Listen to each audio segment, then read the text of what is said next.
October 7th, 2023, Hamas launched a surprise operation against Israelis in response to decades of Palestinian territory occupation, and subsequently, Israel began an all-out war against Gaza.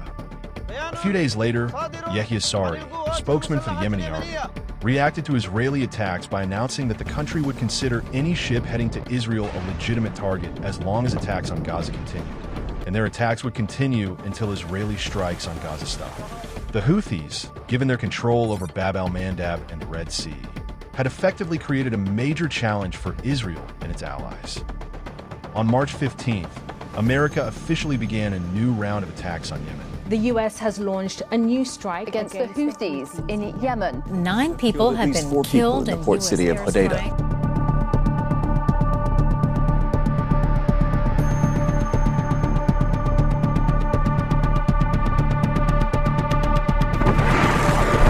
But contrary to Trump's predictions, these strikes did not lead to the surrender of Yemen's Houthi forces.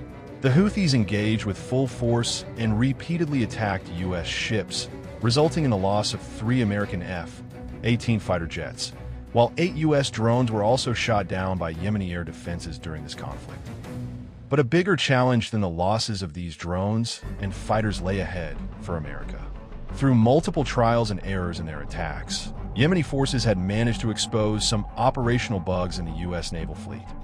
The important issue was that at the height of tensions between Beijing and Washington, these bugs were being discovered right before Chinese eyes. China's only foreign military base in Djibouti is located precisely near the site of these clashes, and the continuation of these attacks could have provided important free intelligence to the Chinese about the strengths and weaknesses of the U.S. Navy.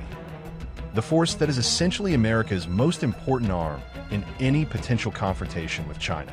On the other hand, the Russians had also gained access to Port Sudan in the Red Sea through an agreement with Sudan, meaning that in addition to China, Russia was also closely gathering important intelligence. During this period, although America struck multiple blows against Hodeida port and some Houthi infrastructure, it failed to eliminate important leaders or stop Houthi operations. Finally, with Oman's mediation, a ceasefire agreement between U.S. and Yemeni forces was announced on May 6th. This agreement only stipulated that Yemen would not attack American ships while America would stop its attacks. But the important point of this agreement was that the Houthis emphasized they would continue operations against Israel as long as the massacre in Gaza continued, attacks that have continued from the day of the agreement until today. We'll have to wait and see where the Yemen-Israel conflict will lead with America's withdrawal from the war.